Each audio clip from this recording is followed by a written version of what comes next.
Bismillahirrahmanirrahim. इय्याक नअबुदु व इय्याक नस्तईन.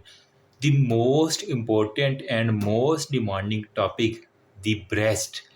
इसकी request भी थी सबसे ज़्यादा सर्जरी के वार्ड में, या फिर आप अगर डर्मा के वार्ड में जाएँ ना, तो जो डीएचए की खूबसूरत सी बच्चियाँ आया करती हैं ना, मैं अपना पर्सनल जो एक्सपीरियंस बता रहा हूँ ना, उनमें एक बड़ी तादाद तो ब्यूटी कॉन्शियस होती है। नंबर सेकंड पे जो आती हैं वो अपने ब्रेस्ट के बारे में बड़ा कंसर्न्ड होती हैं। अब उनका यही होता है कि उसकी इनलार्जमेंट करवानी है या इसके अंदर कोई भी इम्प्लांट रखवाना है, कुछ भी करके उन्हें बस अपने नस्वानी हुस्न को बढ़ाना है। सॉरी अगर कोई डीएचए की बच्ची ये मेरी वीडियो सुन रही है, लेकिन होता है इस तरह। अगर आप प्रॉपर वे में बैठे ना ओपीडी के अंदर या कहीं भी अपने किसी सीनियर के साथ, तो आपको इस तरह के केसेस मिलेंगे। अगर उनकी रीज़न पूछें तो उनकी कोई भी कॉस्मेटिक के अलावा कोई भी रीज़न नहीं है। बस उनके बॉयफ्रेंड या वही चक्कर होता है और कुछ भी नहीं होता। इस वीडियो के अंदर हम वो सारे का सारा डिस्कशन करेंगे। मैं शुरू करूँगा स्क्रैच से। एनाटॉमी सबसे पहले हम डिस्कशन करेंगे, फिर हम इन्वेस्टिगेशन देखेंगे, फिर डिजीज़ेज़ देखेंगे और फिर इसकी ट्रीटमेंट देखेंगे। मेल के अंदर तो हमें पता है ये रुडिमेंट्री होती है। मेल के ब्रेस्ट डिजीज़ कम होती है, लेकिन गायनोमैस्टिया और कार्सिनोमा हमें फिर भी देखने को मिल जाता है। स्पेशली जो फीमेल वीडियो सुन रही हैं, अपने ब्रेस्ट पे टाकी-शाकी मार लें। कोशिश करें कि अलहदा कमरे में जाके जो पढ़ा रहा हूँ उसको लाइव देखें, ठीक है? मार्किंग कर लें। अगर मैं बता रहा हूँ एनाटॉमी के अंदर सेकंड से 6 रिब है, तो प्लीज़ अपनी बॉडी के ऊपर वो मार्क कर लेना। जिस तरह मैंने सर्जरी की ओस्की वाली वीडियोज़ के अंदर एग्ज़ामिनेशन करवाई थी अपनी टाँगों के ऊपर, और वो मुझे अभी भी याद है। तो मैं गर्ल्स से रिक्वेस्ट करूँगा कि अपने ब्रेस्ट के ऊपर ही मार्किंग करके इसको पढ़िएगा। उसी के ऊपर कोशिश करें, जिस तरह वो एक गजनी आपने मूवी देखी है ना, वो लिखता है अपनी बॉडी के ऊपर अपना नाम भी, जो-जो काम करता है। इन्वेस्टिगेशन की उसके ऊपर लिख लेना।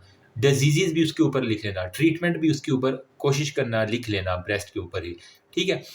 तो इससे होगा क्या कि आप अगर आफ्टर एमबीबीएस भी किसी प्लैब के एग्ज़ाम के अंदर जाएँ, किसी एमएलई के एग्ज़ाम के अंदर जाएँ, तो इंशाल्लाह आपको किसी भी जगह पे ये ब्रेस्ट की डिज़ीज़ नहीं भूलेगी। इतनी तमहीद मानने का मकसद यही है कि आपके बैक ऑफ द माइंड जब भी वो एमसीक्यूज़ क्लिक करेगा, आपको याद है कि हाँ, मैंने रूम में बैठ के अलहदा बैठ के अपने ब्रेस्ट के ऊपर ये वाली मार्किंग की थी।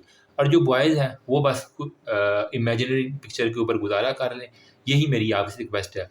एक दफ़ा मेरी बात को मान के देखिए होगा। अच्छा, सबसे पहले मैं डिस्कशन करता हूँ एनाटॉमी से ब्रेस्ट की। ज़्यादा टाइम नहीं लूँगा, हम कोशिश करेंगे जल्द से जल्द इस वीडियो को कवर कर लें। इसके अंदर सब हमने ना, एक तो डिज़ीज़ेज़ के अंदर जो 4 इंपॉर्टेंट आपको निप्पल, उसको आपने अपने देख लेना है। बिनाइन डिज़ीज़ ऑफ ब्रेस्ट कौन-सी हैं वो देखनी है। मैलिग्नेंट कार्सिनोमाज़ ऑफ द ब्रेस्ट कौन-सी हैं, और मेल ब्रेस्ट एंड के हम देखेंगे इन्लार्जमेंट, जिसे हम गायनोमैस्टिया कहते हैं, और फिर हम कार्सिनोमाज़ के बारे में अच्छे से डिस्कशन करेंगे। तो सबसे पहले इस जगह पे मैं आपके साथ सर्जिकल एनाटॉमी डिस्कशन करूँगा। जब तक आपको इसकी एनाटॉमी ही नहीं पता होगी, आप किस तरह उसकी डिज़ीज़ेज़ और उसकी पैथोलॉजी, और सर्जरी के वार्ड के अंदर आपका एचओडी अमूमन आपसे यूँ ही रैंडमली क्वेश्चन पूछ लिया करते हैं, ठीक है? ओटी के अंदर भी आपसे अगर ऑपरेट कोई कर रहे हैं, तो वहाँ पे आपसे पूछ लेते हैं। तो आपके पास सबसे पहले जो सर्जिकल एनाटॉमी के अंदर एक्सटेंट है ना, वो सारे अपनी जो है ना गज़ अपनी ब्रेस्ट की एक्सटेंट देख लो। कहाँ से होगी? जो आपकी सेकंड रिब है, ठीक है? वहाँ से शुरू कर लें आप, और आपकी 6th रिब तक, ठीक है? मतलब 2 से आपने सिक्सर लगाना है, छक्का लगाना है। तो ये एक एमसीक्यूज़ कभी-कभार हमें रैंडमली क्वेश्चन में आ जाया करता है। ये है अगर मैं किसी गर्ल को फ्रंट से देख रहा हूँ, ठीक है? ये सपोज़ करें, एक रैंडमली हम बना देते हैं, ठीक है? तो यहाँ पे हमारे पास ये इसके निप्पल और एरियोला वगैरह सारा है। तो यहाँ पे जब आप मार्किंग करेंगे, जो सेकंड रिब है वहाँ से आपने शुरू कर लेना है, और जहाँ पे ये इसकी एंड हो रही है, ये हमारी है जी 6th रिब। नंबर 1 ये पार करें, तो ये हम हमारे पास क्या होगी, जो वर्टिकल उसकी है ना एक्सटेंशन, ठीक है? तो ये हमारे पास vertical extension of the breast है। जबकि जो लैटरल एक्सटेंशन है, ठीक है? ये वर्टिकली ऊपर से नीचे होती है, ठीक है? अब लैटरल एक्सटेंशन ये वाली हमारी आ जाएगी। तो लैटरली जो है ना हमारे पास lateral border of the sternum, हमें पता है यहाँ पे हमारे पास जो है ना वो एक स्टर्नम होता है, ठीक है? स्टर्नल नॉच और वो सारे का सारा बॉडी है हो गया, और फिर यहाँ पे वो एक ये स्वॉर्ड लाइक, जिसे तलवार की तरह हम कहते हैं, ठीक है? तो ये हमारे पास स्टर्नम होती है, ठीक? तो यहाँ पे देखोगे तो ये lateral border of the sternum से शुरू होगी, ठीक है? लैटरल बॉर्डर ऑफ स्टर्नम, इधर से शुरू होके आपकी जो बगल है ना, वहाँ पे क्या है, एक्सिला, उसकी जो एंटीरियर एक्सिलरी लाइन है, ठीक है? तो रिमेंबर, यहाँ पे उसका ये बगल ही होगी ना, ठीक है? तो यहाँ पे जो इंटीरियर एक्सिलरी लाइन है वहाँ तक एक्सटेंड कर दी है। तो लैटरल बॉर्डर ऑफ स्टर्नम से एंटीरियर एक्सिलरी लाइन, ठीक है? एक्सिलरी लाइन, तो 2 ए आ गए, ए। कभी-कभार सेंट्रल लिखा होता है, वो नहीं क्लिक करना आपने, एंटीरियर एक्सिलरी लाइन। तो आप अपने ब्रेस्ट के ऊपर खुद मार्किंग कर लेना। अब यहाँ पे ये तो था एनाटॉमिक एक्सटेंशन। अब हम अगर इसको वर्ड सर्जिकल एक्सटेंशन के तौर पे देखें, तो सर्जिकल एक्सटेंशन इसकी थोड़ी-सी जो है ना वो मुख्तलिफ है। ये थे सारा एनाटॉमिकल एक्सटेंशन। अब इसकी जब हम सर्जरी करते हैं, तो तब हम इसकी कब कहाँ-कहाँ तक इसको कंसीडर करते हैं, फ्रॉम क्लेविकल अबव दीज़, ठीक है? मतलब ये जो आपके दोनों साइड में ना क्लेविकल, कुछ गर्ल्स इसको ब्यूटी बोन के तौर पे भी इस्तेमाल करती है। ये हमारे पास स्टर्नम आ गए दोनों साइडों पे, ये क्लेविकल आ गए, ठीक है? तो अगर इसकी सर्जिकल एक्सटेंशन कोई पूछ ले, तो आपने कहना है कि अबव क्लेविकल, ठीक है? फ्रॉम क्लेविकल अबव, यहाँ से जो है ना ये शुरू कर देना है क्लेविकल से, और इसकी नीचे तक कहाँ तक है, 7 से 8 रिब्स बिलो, ठीक है? फ्रॉम क्लेविकल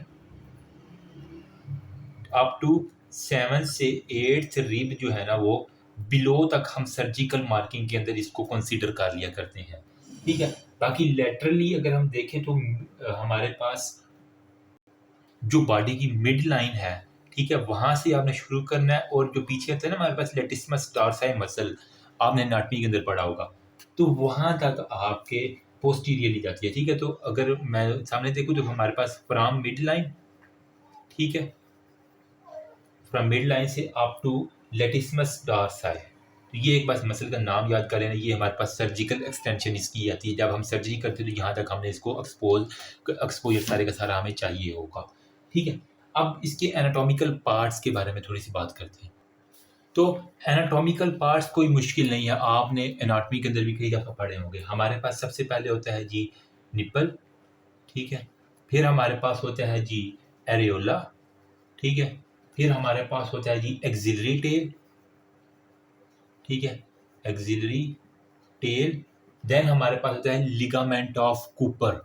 ये लाजमी याद रखना है, लिगामेंट ऑफ कूपर का नाम बहुत ज़्यादा जो है ना वो एग्जामिनर पूछते हैं। तो यहाँ पे हमारे पास है जी लिगामेंट ऑफ कूपर, ये पार्ट के अंदर आ जाएगा, और फिर उसके बाद जो आपका खूबसूरत सा ग्लैंड आ जाता है, ठीक है, वो आ जाता है।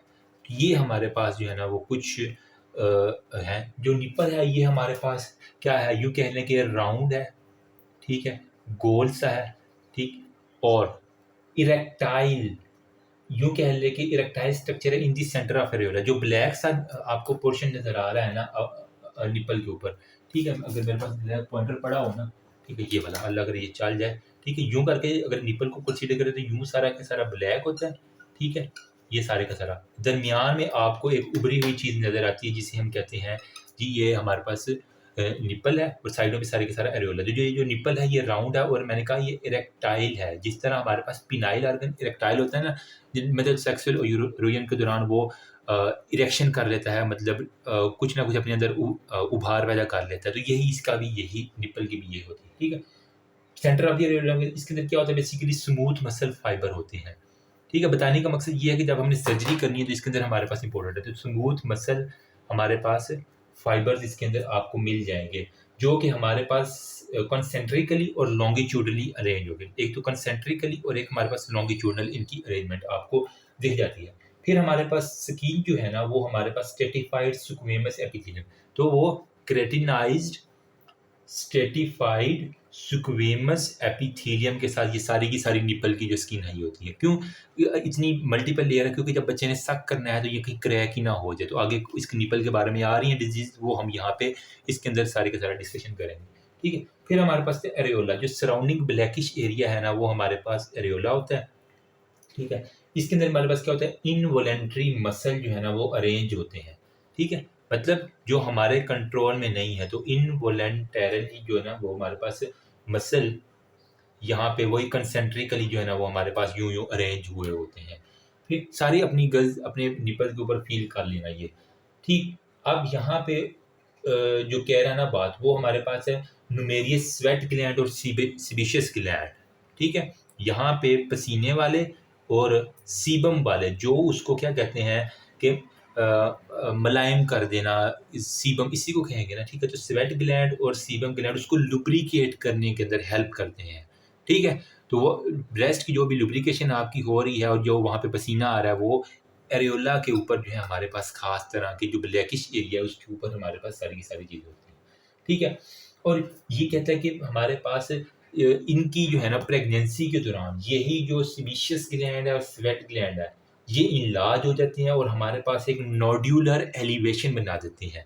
तो इसकी हमारे पास जो प्रेग्नेंट अगर जितनी भी गर्ल है, जब आप प्रेग्नेंट होगी ना, तो आपका यही जो एरियोला है, यहाँ पे जितने भी जो है ना वो स्वेट और सीबम ग्लैंड और जो मसल है ना, वो आपको यूँ कह लें कि एक नोड्यूलर एलिवेशन आपको दिखाई देगी, ठीक है? तो परेशान नहीं होना, नोड्यूलर एलिवेशन इसको हम कहते हैं मोंटगोमेरी ट्यूबरकल, ठीक है?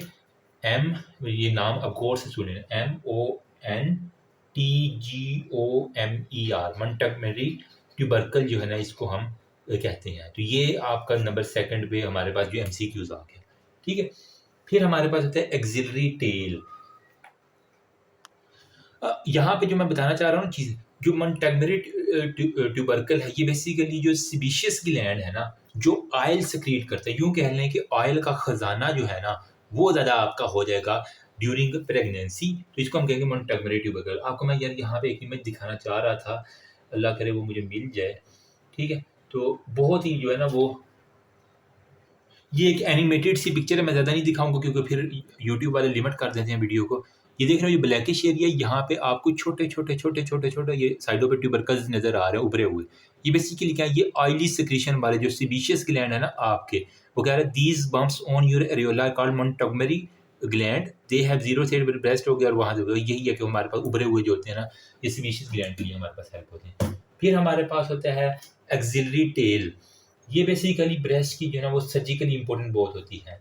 अब इसको जो है ना कभी कभार हम किससे कंफ्यूज कर लेते हैं, हम किसी भी लाइपोमा या लिम्फ नोड, अगर ये इलाज होना तो इसको हम लाइपोमा या लिम्फ नोड से, वो कहता है, हम इसको कंफ्यूज कर लिया करते हैं, लेकिन एक्चुअल में ये एक्सिलरी टेल ऑफ स्पेनस एक तरह का यूँ कह लें कि एक्सटेंशन है एडिपोज टिश्यू की सुपीरियोर, ठीक है? ये आपका ब्रेस्ट है ना, ठीक है? तो ये आपका सपोज करें यहाँ पे आपका हार्म है, तो सुपीरियोर साइड पे extension of the adipose tissue की यूँ कर लें कि आपके पास एक्जिला की तरफ जो जा रहा है ना, इसे हम कहते हैं एक्सिलरी टेल ऑफ स्पेनस। इसको पूरा नाम है एक्सिलरी टेल ऑफ स्पेनस। यहाँ पे मैं आपको दिखाता हूँ, ये देख लो, इस फीमेल का देखो, ये जो है ना यहाँ पे लेटरल साइड पे, कभी कभार हम इसको ना लाइपोमा या लिम्फ नोड की इन्लार्जमेंट से कंफ्यूज कर लेते हैं, लेकिन एक्चुअल में ये क्या है, एक्सिलरी टेल ऑफ स्पेनस है, जो कि आपको सुपीरियर लेटरली जो है ना वो मिल जाती है। इसका सर्जिकली इंपॉर्टेंट है। यहाँ पे देखो, इसकी कुछ गर्ल्स के ये होगा भी, ठीक है, वो कंसिडर कर, या यहाँ पे कोई मुझे लंप नजर आ रहा है, लेकिन एक्चुअल में वो